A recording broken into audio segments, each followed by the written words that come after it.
Hello guys, welcome back to my new blog. कैसे हो आप सब? मालती राघव के ब्लॉग में आप सभी का बहुत बहुत स्वागत है।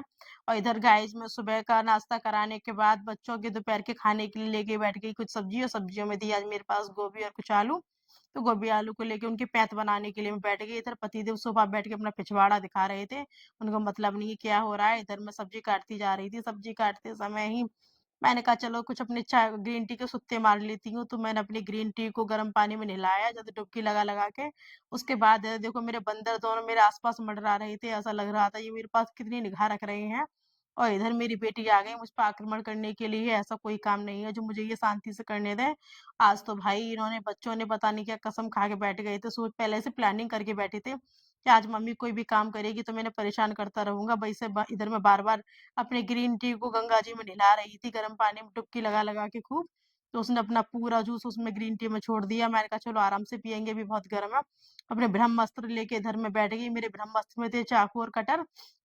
और मेरे आसपास बैठ गई मेरी औलाद जो मुझे परेशान कर रही थी। इधर मेरे बेटे ने उठाई गोभी और मुंह में कर ली हजम। और खाने के बाद मैंने उनको बोला इसमें यमराज जी बैठे हैं, लंबी लंबी गिराड़ बैठी हुई है। तो मेरा बेटा चला डस्टबिन में गिराड़ों को निकालने के लिए। और इधर मेरी बेटी को देखो कच्चे ही आलू में मुंह लगा दिया। ऐसा लग रहा था पता नहीं कहाँ के भाई भूखे चले आए हैं आज।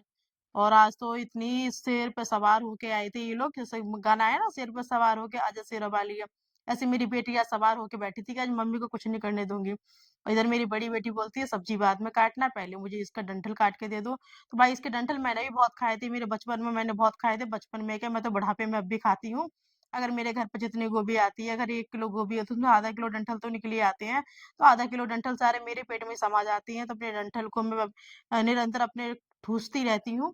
वही आज असर मेरी बेटी में आ गया डंठल को ठूसने का। तो मेरी बेटी को कहा चलो आज तुम खा लो, वैसे इसको नहीं मिलते क्योंकि वो स्कूल जाती है, आज छुट्टियां चल रही है उनकी, हॉलीडेज है अभी। तो मैंने कहा चलो आज तुम्हारा मौका है तो तुम ही खा लो। तो बेटी ने फुला दिए मेरे हाथ कि जल्दी छीनो जल्दी छीनो। उसको बोल रही थी मैं थोड़ा सब्र रखो, सब्र रखना अच्छी बात होती है। मैंने बेटी को दे दिया डंठल। और ये देखिए ये चिमनी सा इसका मुंह चल रहा है, चपड़ चपड़ चपड़। मैंने कहा खा लो इधर ये को। उसके बाद भी नालायक मुझे चिढ़ा चिढ़ा के खा रही थी।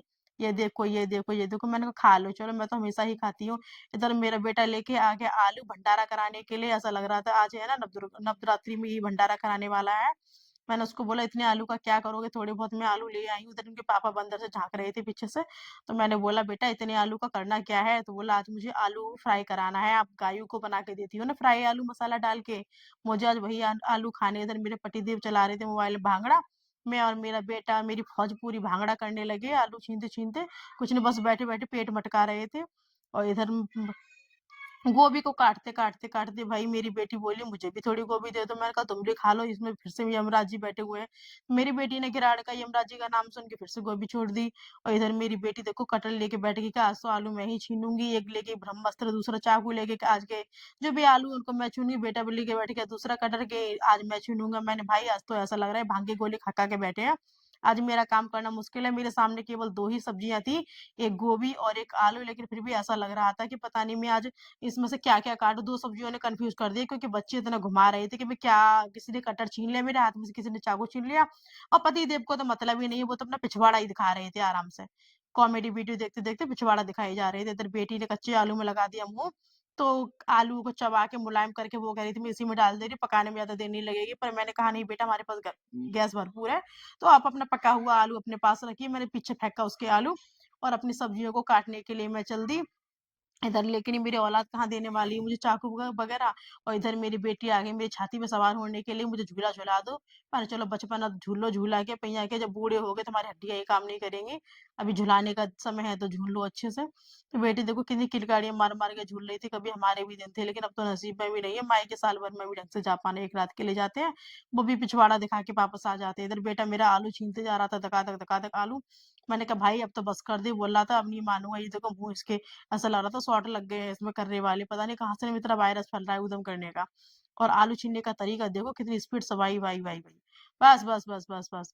और राम लेने का कोई विचार ही नहीं था। इधर बेटी ने कर ली अपनी नाक बंदर जैसी लाल लाल। और मैंने बेटी को बोला, बड़ी बेटी को, कि भई आलू मैं काट दूंगी, इतने बड़े बड़े आलू मत काटो, गैस वैसे ही बहुत महंगी हो गई है। पता चला कि 2-4 दिन फिर भूखा रहना पड़ेगा। लेकिन वो नहीं मान रही थी, आलू को बड़े-बड़ा काट रही थी। मैंने छोटा-छोटा काटो, जल्दी सीख जाएँगे। इधर छोटी बेटी आ गई फिर से उद्यम करने के लिए। मैंने कहा चलो खेल लो थोड़ा-सा और, क्योंकि वैसे भी काम तो मुझे बच्चे कुछ करने ही नहीं दे रहे थे। किसी ने चाकू-वाकू सब छीन के रख लिए थे। इधर बेटी की चुम्मा-चाटी, पुच्ची-पुच्चा शुरू हो गए थे मम्मी को प्यार करने के लिए। इन्हें को डाँटे भी तो क्या डाँटे, ये तो 1 मिनट में मम्मी को प्यार दिखा के सारा गुस्सा भगा देती, तो उनकी बातों पे मुझे आ रही थी हँसी। और इधर मैंने अपनी बेटी से ले लिया फिर चाकू कि तुम कब कितनी धीरे-धीरे आलू काटोगे, ऐसा लग रहा है मुझे सो ही जाऊँगी, रात हो जाएगी, मुझे जल्दी से काटने दो। उससे औज़ार छीन के फिर मैं अपने आलू को काटने लगी, इधर बेटी ने पीछे से मेरे सिर में लगाया सिक्सर और एक बार में कर दिया मुझे घायल, फिर से लगाया चौका, चौका-छक्का दोनों लग गए। मैंने अपनी बेटी को किया, अब तो मान जाओ बेटा, अब तो मेरा सिर मत फाड़ो। लेकिन शांत कहाँ होते, बेटे ने लगाई घुड़की जब बेटी भागी साइड में। और ये देखो कद्दूआसी आराम से कच्चा आलू लेके पड़ी है खाने के लिए। मैं इधर डस्टबिन में सारा कूड़ा अपना भरने लगी थी, कूड़ा आधा ही भर पाई थी। जब तक देखो मेरी छाती पे तीनों की तीनों मेरे सॉरी दोनों के दोनों बंदर मेरे सवार होने के लिए आने की प्रक्रिया में थे। और ये देखो मेरी छाती पे सवार हो गए कि हमें झूला झुलाओ। लग रहा था आज का दिन ही मेरा आखिरी दिन होगा, शायद इतना तंग कर रहे हैं ये। इधर मैंने देखा सब्जी वाले भैया आ गए, तो मैं पहुँच गई नीचे सब्जी लेने के लिए। तो उसमें थे खीरा, तो मैंने उसमें ताज़ी-ताज़ी भैया से माँगी थैली। भैया हमारे घर पे थैली नहीं है, हम नंगा-लच्चा आदमी है। तो मैं एक थैली दे दो, तो भैया से थैली लेके मैंने छोटे-छोटे, कच्चे-कच्चे खीरा उसमें छाँटना शुरू कर दिया। खीरा छाँट ही रही थी, भैया बोले, "भाभी जी कैसे भी ले लो, सारे खीरा है अच्छे हैं।" मैंने कहा, "भैया पैसा हराम का नहीं है भाई, लेंगे सब्जी तो छाँट-छाँट के लेंगे।" तो मैं अपनी प्रक्रिया में जारी रही। मैं आलू सॉरी खीरा को छाँटती रही। खीरा को छाँटने के बाद मैंने जो भी सब्जियाँ अपनी और भी लेनी थी जल्दी-जल्दी थैलियों में ठूँस ली। ठूँसने के बाद भई बैंगन और दे दो, मैं बैंगन की सब्जी बना के खा लेंगे, कुछ तो खाया जाएगा। आने वाली थी अपने ऊपर, तब तक बेटी कहती है मम्मी कुछ और ले लो, फ्रूट नहीं। बताओ उसे ये नहीं समझ आ रहा सब्जी के ठेले पे से फ्रूट दिख कहाँ रहे थे जो फ्रूट ले लो। उसके बाद में सब्जी लेके आ गई, सब्जियों को रखा मैंने नीचे बास्केट में और इधर कुछ धनिया निकाला। इधर मेरे आलू बॉईल हो रहे थे, बच्चों के लिए मैंने आलू तलने के लिए रख दी, इन्हीं आलू के लिए डिमांड की थी। इधर बच्चों ने 3 किलो आलू काट के रख दिए तलवाने के लिए। उधर दूसरी कढ़ाई में मैंने अपनी गोभी आलू की सब्जी बनाने के लिए रख दी थी। आलू को तलते तलते मेरे पास जो धनिया था, फिर मैं अपने धनिया को लेके बैठ गई इस गोभी आलू की सब्जी के लिए। धनिया काट के मैं रेडी कर रही थी धो धुला के, बहुत सारी डस्ट आती है उसमें। और इधर पहले मैंने अपनी सब्जी में डाला पानी और उनको तैरने के लिए थोड़ी देर छोड़ दिया और सब्जी मेरी पक रही थी, लिड लगा के मैंने रख दिया। उधर मैंने दूसरे आलू डाल दिए उसमें तलने के लिए और इधर जो मेरे आलू थे उनको मैं निकाल ही रही थी, तो पतिदेव आ गए अपने कुछ प्रवचन सुनाने के लिए कि हमें ये दे दो वो दे दो। मैंने चलो 10-20 रुपये का चंदा आप भी ले जाओ। तो पतिदेव भी अपने 10-5 रुपये ले गए थे, उनको ज़रूरत थी किसी चीज़ की।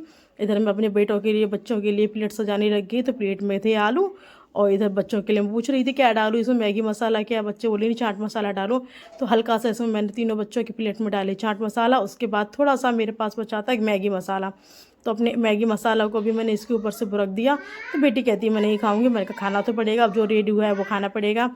तो मैंने बच्चों को मैगी मसाला डाल के उनकी प्लेटें कर दी रेडी। एक एक करके मैंने अपने तीनों बंदरों को दे दी उनकी फेवरेट प्लेट। इसी प्लेट के लिए तो ये मेरे पास मड़रा रहे थे कि हमारे लिए ये डिश बनाओ। इधर बच्चे खा ही रहे थे, बहुत इंजॉय से खा रहे थे। एक बक्सा पे बैठा एक कीबोर्ड लेके भाग रही थी मेरे बेकार कंप्यूटर का, और इधर मेरी बड़ी बेटी खा रही थी बिस्तर पे, देखो कैसे रौंदन मचा के रखी है। और मेरे बच्चों की फ्रेंड आई थी, कोचिंग फ्रेंड बुलाने के लिए, कोचिंग का टाइम हो गया। तो गाइस आज का ब्लॉग अच्छा लगा हो तो प्लीज़ ज़्यादा से ज़्यादा सपोर्ट करें। Okay thank you, bye bye.